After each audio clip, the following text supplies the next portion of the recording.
Good morning. My name's Latika Bourke. I'm a London-based journalist. I'm very worried because this is the second panel I've had where the room's just cleared, so as soon as I get on stage, so I'm not going to take it personally. For you who are here and remaining, we're going to have a great discussion this morning about the future of the Middle East. We've got 25 minutes to solve the region's problems, no biggie. But we do have two excellent experts to discuss this topic. To the far left, Henri Barkey from Lee University and Council on Foreign Relations, and next to me, Soli Özel at Kadir University and a member of the European Council on Foreign Relations. So because this is the future of the Middle East, picking up on the previous two panels, Henri, let's start with you. If we begin in 10 years' time from today, what kind of Middle East best case scenario and worst case scenario do you envision? Well, the worst case scenario is relatively easy to imagine. Is continuation what we have now, only worse, right? So continuing conflict, continuing misery. But the best case scenario, I have this sense of optimism, paradoxically. This is a terrible crisis, unquestionably. We haven't seen this kind of violence in a very, very long time. But on the other hand, I think it's a dramatic event that can change people's views, especially Israelis and Palestinians, of the future. And the way to think about it is we need to change the frame. And I like the fact that you said 10 years. What I would like to do is to ask Palestinians and Israelis essentially, where would you like to see yourself 10 years from now? Do you still want this kind of conflict? And I'm sure that both communities would say no. And let's also face the fact that after this war is over, whether there's a ceasefire or whatever way in which we end the conflict, that both Israelis and Palestinians are going to ask themselves, why did we get into this? I mean, Palestinians should ask themselves, why did Hamas did what it did and bring this destruction on us? The money that was spent building those tunnels could have been used elsewhere. And Israelis also have to ask themselves, clearly, the Palestinians are not going anywhere. They're not going anywhere. They have to live together. So let's figure out a way to look at a solution from the perspective of 10 years from now, work backwards. How do we get to an optimistic scenario and start working now? And I can talk later on about how to get there. I'm not sure how to get there, but at least we need to change the frame of discussion, because currently everything is based on the immediate tactical stuff. You know, whether you get ceasefire, whether you get 10 hostages out or 40 hostages out. The point is, we need to start thinking in much grander ways, but I'll talk about it later. Soli, same question. Best case scenario in 10 years, worst case, and do you share Henri's optimism there about the paradox of the current situation, what that could lead to? No. This is a moment which is probably akin to the 1967 war.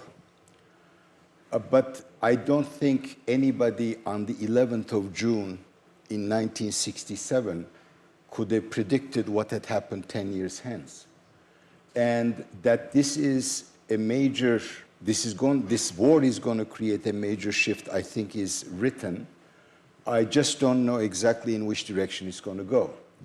What I do think is going to happen, and I will diverge from your questions framework, we do have two disruptors in the region, and this is a region where water is running out, population explosion in certain countries have already reached limits that are not manageable.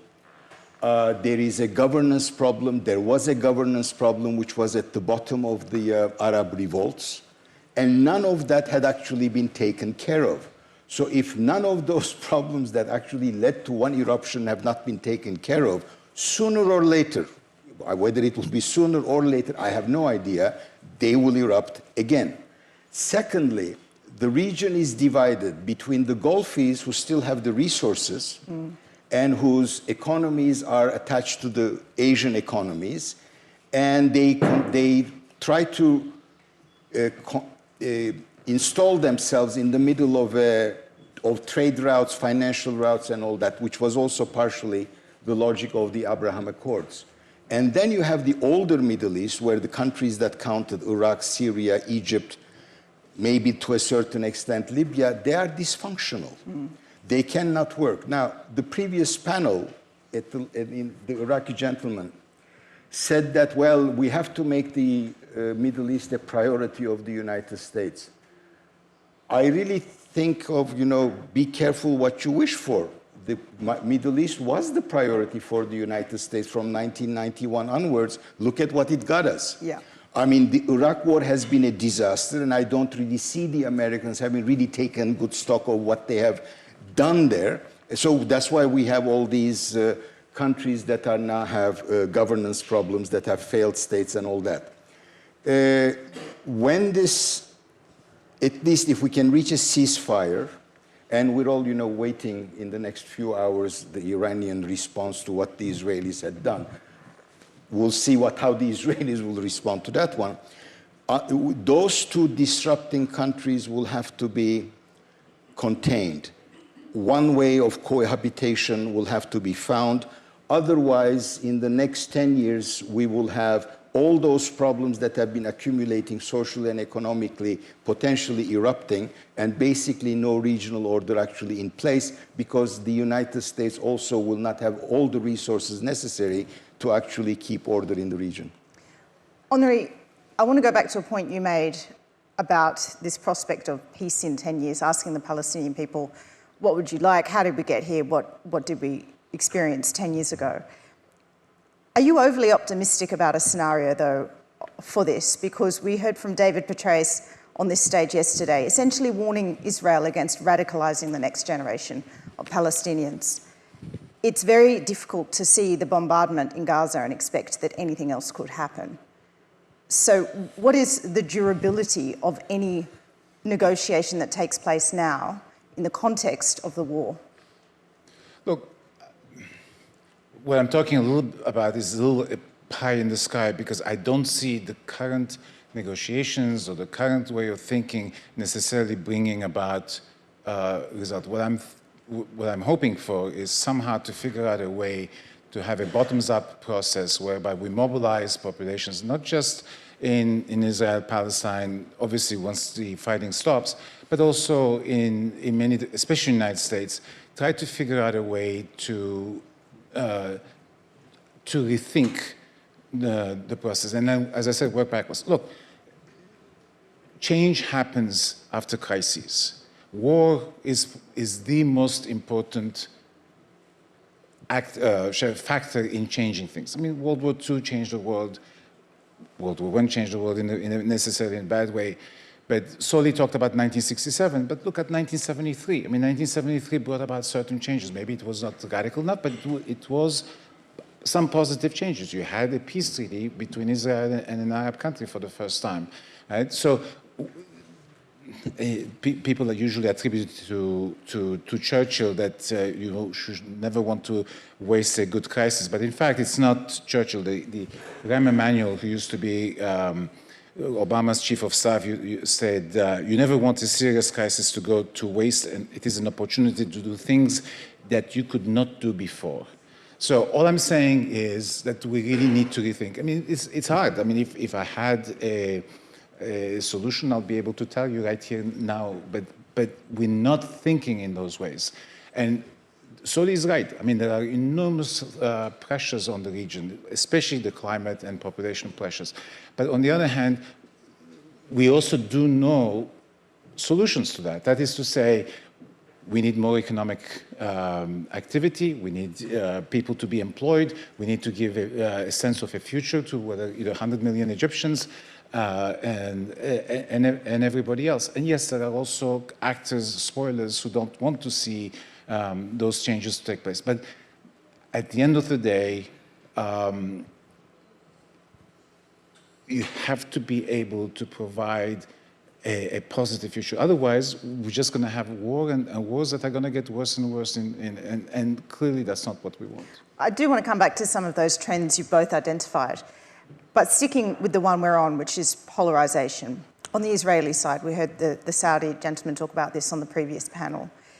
What kind of hope do we have for Israeli society getting behind any two-state solution? Because, yes, you're right, all the structures are there, but what is different about the previous wars is we have polarisation, social media, and Netanyahu will depart the stage at some point, we think, in the near future. But his legacy is profound, isn't it? Look, I think there will be a two-state solution, or my colleague Charlie Rees talks about there is already one state, a second state, talking about a second state, because there already is a first state. There is no other alternative, right?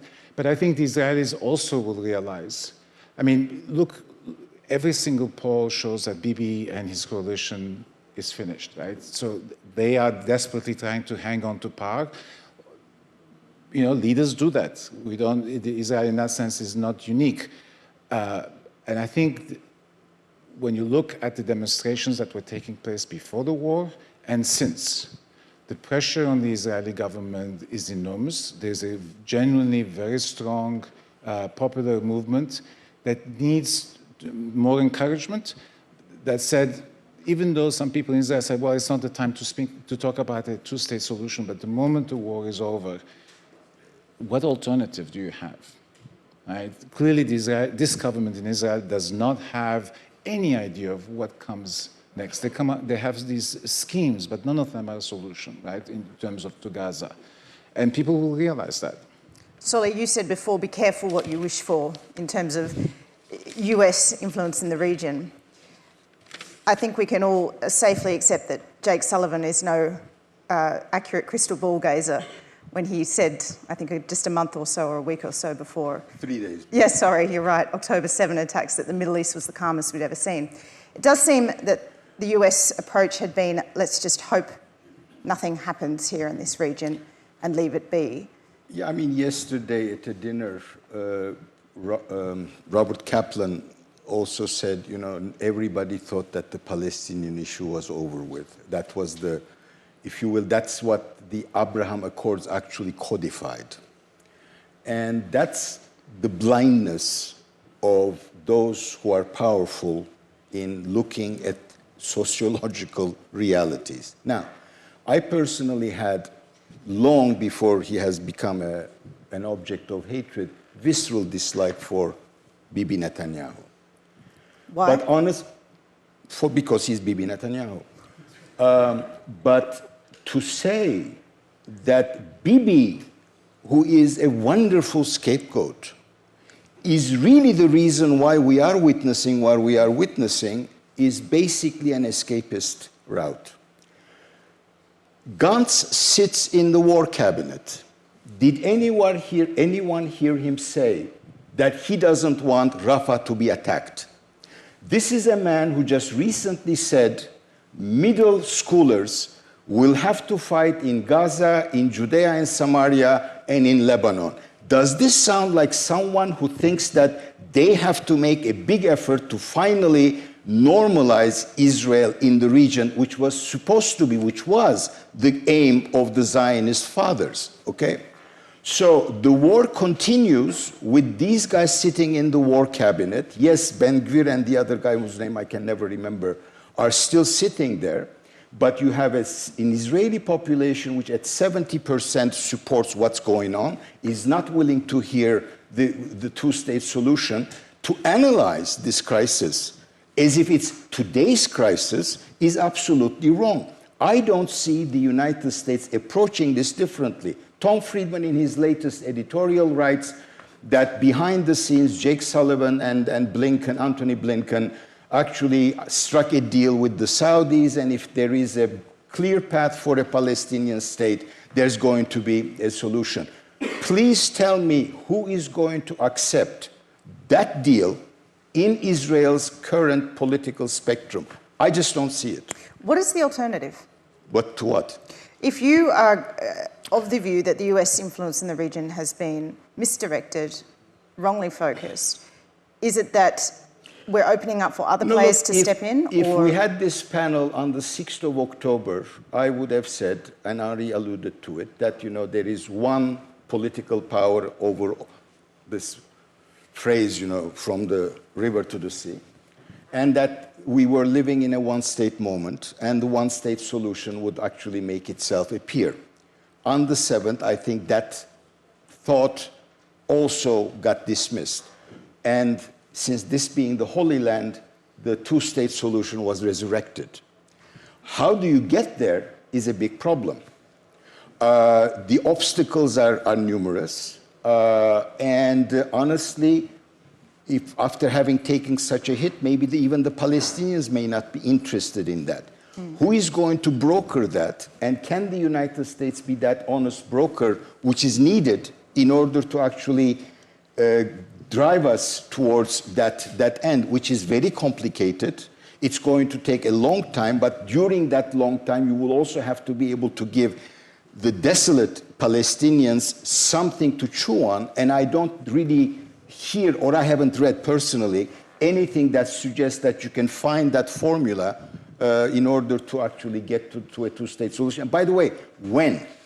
You asked about 10 years. Will it be in 10 years' time? Will it be in 5 years' time? How much time do we really have for this to be a realistic expectations that could calm waters down and then make everybody work towards it? Henri, who do you see as potentially acting as an honest broker here? And also... I'm sorry, I can hear... who do you see as being the best broker in this deal?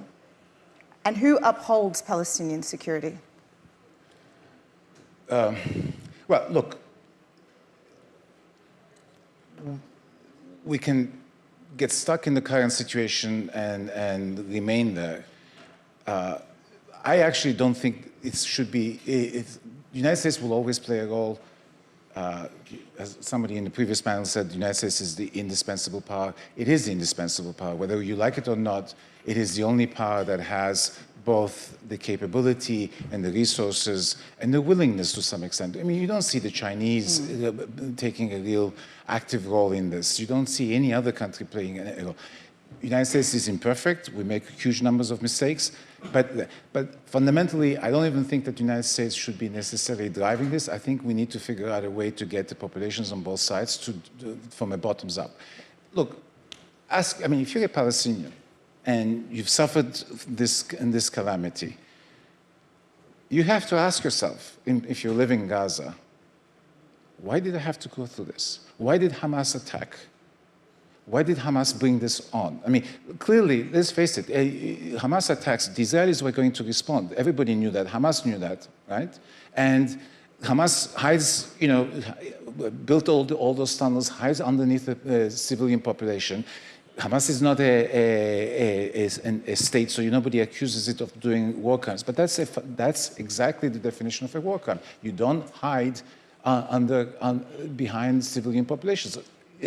We don't even know how many Hamas folks died in this, whether it's 13,000, 15,000, it doesn't matter. The point is that the rest of the Palestinian population in Gaza suffered because of a decision that Hamas made, that they were not part of this. Right? They were not part of it. Nobody asked them, can we, we should do this, what we did, right? And look, the Israelis suffered also a trauma. I mean, you have to give them some space to work through that trauma. I mean, the equivalent is in the United States is that for a city of 45,000 people to disappear overnight, right? I mean, do you think we would just sit and say, I mean, I think the war should have been conducted differently. That's another issue. I think Bibi is reckless. Bibi has his own interests. But the point here is we need to give the populations an opportunity to discuss among themselves. I mean, at least on the Israeli side, what I do see is a genuine conversation. Yes, you can look at the polls, and as Soli alluded to, that 70% don't want to talk about two-state solution. But this is under conditions of trauma and the conditions of war. We know in every society, when you have a war, people rally around the flag and they don't discuss the main issues. You stop the war, and then you have a conversation, right? And I suspect on both sides, people will start asking questions. Now, there are also other, there are other opportunities. I mean, there are new ways of thinking. I mean, we need a new Palestinian Authority. I mean, this is a Palestinian Authority that doesn't function, hasn't functioned, right? Doesn't control part of its territory. We need new Palestinian leadership. we do have an idea of who can come up.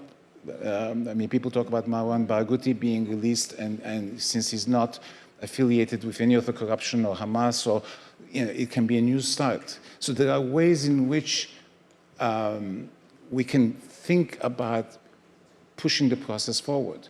But again, I'm just suggesting. I don't have the power or the tools to do it. What about Iran? We know for certain that within our 10-year hypothesis here, we will have a new leader in Iran. What is... I just want to say something. Sorry, Soli, go ahead. Hamas will be asked about this. Amira Haas, who is an Israeli journalist who actually inhabits Gaza, has interviewed a lot of Gazans that she probably knows personally, and they will be asking Hamas the question, what did you think you were doing? Fine. But that is not, in my judgment, the core question. The European Union, the United States, successive Israeli governments are complicit in creating this corrupt Palestinian Authority. Who held them to account? Bibi Netanyahu is the architect of this,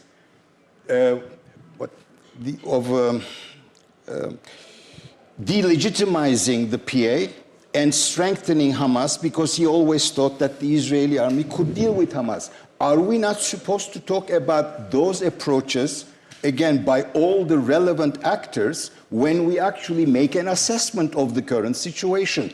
That I find to be unacceptable, quite frankly. Secondly, it's not just the public opinion. Who in the Israeli political system today has the credibility, like a Rabin did have, to actually suggest this is the road we should move forward to? Of course, things will change, things will calm down, but then you also have to ask, after I don't know how many people will have been dead or how many children will have been dead, when there are no roofs on top of people's heads, how are the Palestinians going to reconstitute themselves, leave aside as a political entity, but as a society in Gaza? I mean, the Israeli government's current stance suggests, I hope they can be blocked, that they want once more to get people out of the territory where they're living. And you know from history, if that happens, they will never return. And I really don't see the United States addressing this in any serious fashion either, I must say. Let's get to Iran. But there's no, on that though, there's not a lot of international consensus for that Israeli It does. Does it matter? I think it does. We are seeing, are we not? Henri, you might want to add here, but I think we're seeing huge pressure on the Israeli government. We'll see. All right, well, let's move to Iran then. New leadership in Iran. Do you see... At one point, Khamenei will die. Yes. And then what? The way I observe it, and I obviously am not a daily observer of the Iranian scene, there will be a power struggle of sorts, and I think the Revolutionary Guards are far closer to getting the reins of power, and maybe they will have a figurehead who will not have the kind of gravitas weight that Khamenei had, and it will be the more radical segments of the Revolutionary Guard that are going to determine how Iran behaves, what its foreign policy, security policy are going to be. And I think that Iran is going to be, far more so than before October 7, the main security issue for the entire region. Yes. And I really don't know what can be done about it. The region has not taken the chances of dealing with Iran, nor did the Iranians really try to find a modus vivendi with the other powers, notwithstanding the reestablishment of diplomatic relations with Saudi Arabia. But those are, as I said at the beginning, there are two disruptors, and they will have to be contained, and I really don't see how that is going to happen anytime soon. Henri? Look, Iran is a country that is has enormous problems at home, ethnic problems, economic problems, and given its current policy, it's unlikely to make any progress on any of these fronts, or especially on the economic front. And also, Iran is very vulnerable to strategies that, if they were to be implemented, of blocking Iran's trade, blocking Iran's ability to export. And Iran, what does Iran export? Now we know it exports drones and military equipment, but mostly it's oil. Right? Its whole economy is structured on oil. A lot of other Middle Eastern countries are also like that. But the world is in that sense changing, right? And oil is becoming less and less important. And today, it is the United States that is the major producer of oil. It produces more oil than Saudi Arabia and every single other country. And it will increase its oil production, especially when the price of oil goes up. So Iranian oil is not that important anymore. And so what I'm trying to say is that the Iranian economy is very, very vulnerable. And that puts pressure on the regime. And as Soli said, Khamenei is going to die, and the issue is going to be who's going to replace him. And clearly, everybody's saying that the IRGC has today the upper hand. But the IRGC is not, it's a military organization. It is not a government in a classical sense that understands political economy. At the end of the day, I made a reference to this the other day. I mean, you joked about Jake Sullivan's piece, but look, Jake Sullivan is onto something in a sense that he sees and he wants to articulate a foreign policy for the United States or a global vision for the United States that is mostly political economy and less security-based. And that's where we're moving towards. And when you think about the future of the Middle East and the global world, we have to think about political economy. It's not just security. And today, China is doing very well, thank you, but it is doing very well because it exports an enormous amount of goods. If you have a disruption in the global economy, everybody will suffer, and the Middle East will be the first part to suffer. And it's going to create even more pressure, as Soli was mentioning, on the region. So I mention all of these things because we need to think more globally about the region, and that's why there is an incentive for the United States to be involved. Which government really fell because of economic problems? I mean, yes, the Iranians have a lot of problems. It's an illegitimate or certainly a very lowly legitimate regime. We saw the rate of participation in the elections recently, and we've also seen the protest movements every other year now. But economic crisis, which makes the population suffer, does not bring a government down. It doesn't. Saddam Hussein was under sanctions. His regime did very well, thank you, and the middle class of Iraq was wiped out during the 1990s, thanks to the American policy of dual containment, which really didn't make sense then, and in retrospect, it doesn't make sense at all today. And at any rate, and yes, the political economy approach is part of the power play that the United States is engaged in. If Biden gets a second term, we will see a very different shape for the American economy, with manufacturing being rehabilitated and all those things. And that is part of the security approach as well. But I really don't see the Iranian regime falling because it has economic problems. Whether or not the Iranian people will be able to actually bring it down remains to be seen. But the other countries are not going to be doing that for them, it seems to me. But listen, on the eve of the Iranian Revolution in 1979, everybody thought that Iran was a very stable country. I think Jimmy Carter, somebody mentioned it the other day, Jimmy Carter, who said it was an island of stability or something like that. His toast for New Year's Eve, yes. Right. So, it was an island of stability. So a country like Iran is stable until it's not stable, right? And it's not just economics, that it's a lack of legitimacy. That is not what I'm disputing. What I'm disputing is that economic conditions are going to be the reason, the sufficient reason, for bringing the Iranian government down. Do either of you see any prospect for civilian-led demands for more rights, more human rights, achieving in any parts of the Middle East, not just Iran?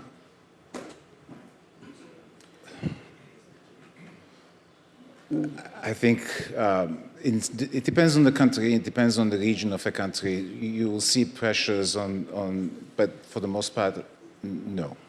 Not in the near future, let's put it this way. Well, that was the demand of the Arab revolts. Exactly.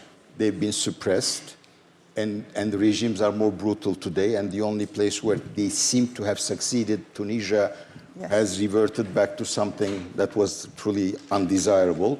It will, look, I think that... But you talked about the trends before in your first statement, and isn't that the difference? Some of these forces might shift a different ferocity to the civilian uprising, should there be one? There may not be an uprising. I mean, when you read about different countries, their youths have a very different perspective, yes, on what should happen.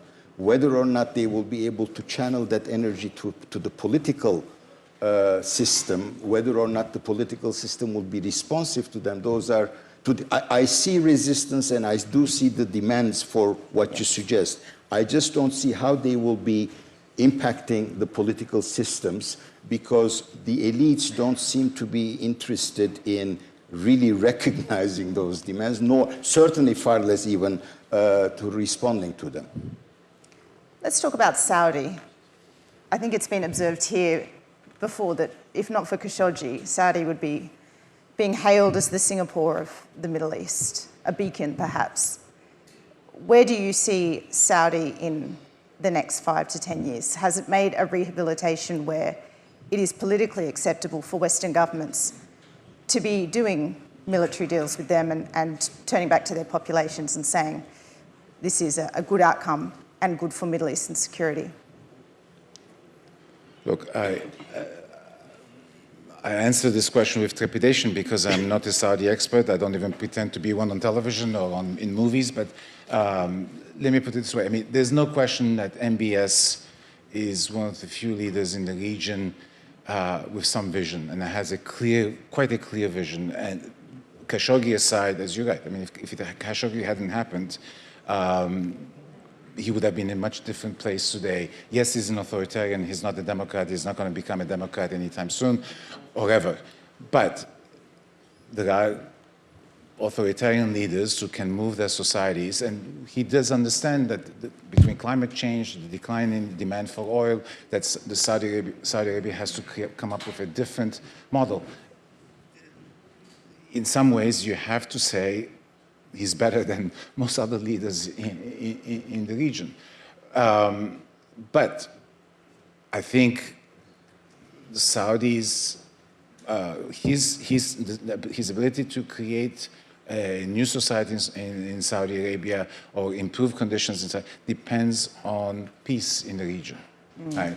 Instability in the region will always scare people away and will radicalize the population, etc. So he, in that sense, that's why he hasn't pulled the plug on the Abraham Accords. So he's dangling that as a hope in order to get, and you know, you have to give him credit. I mean, Khashoggi aside, he's one of the few people you can say that has done the right things. The Saudi developmental projects are predicated upon the influx of money and the Saudis interacting with global markets.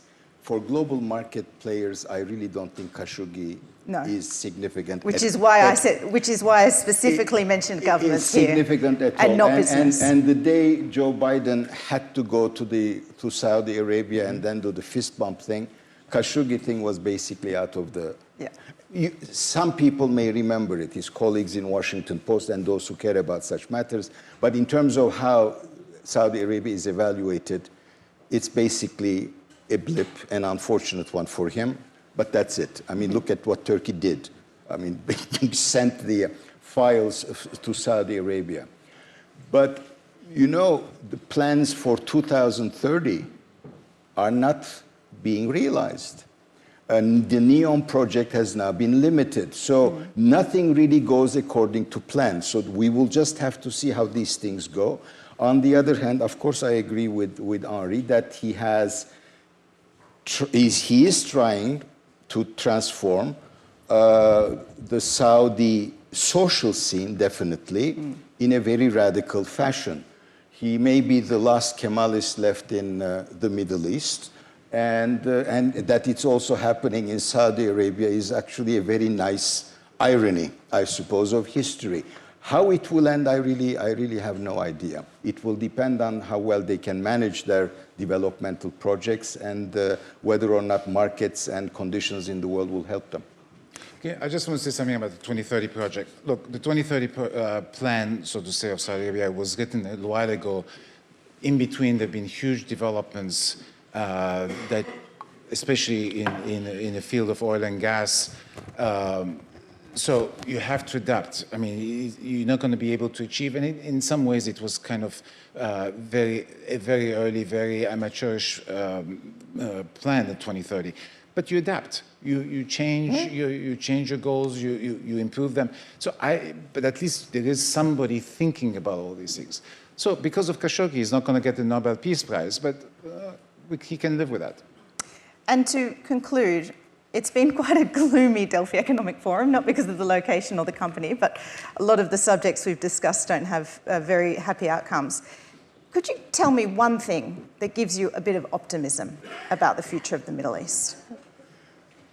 I think Andy is right that war can transform things.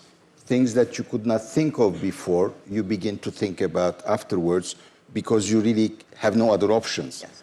That's what I meant, that in 1967, on the 10th or 11th of June, people probably didn't think everything that would happen afterwards. And in fact, what happened a year after and what happened 5 years after were very different in terms of how societies were organized.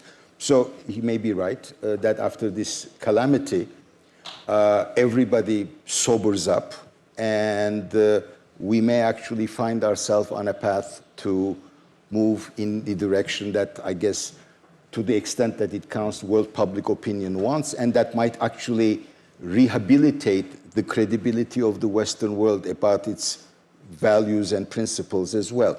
That may happen. Whether it will, your guess is as good as mine. Final word, Henri? Well, wars change things, but the intensity of the war, the size of the war, also has an impact. This particular conflict in Gaza and that started on October 7th is quite calamitous. It's not, when you look at the casualties, you look at the psychological impact, it's not 67, it's not 73, which were significant events, right? So that's why I think that this crisis is unlike any other crisis we've seen in the Middle East, and that, ironically, it brought back the two-state solution onto the table, and I think we have a good chance. Gentlemen, thank you very much for your thoughts this morning. Thank you.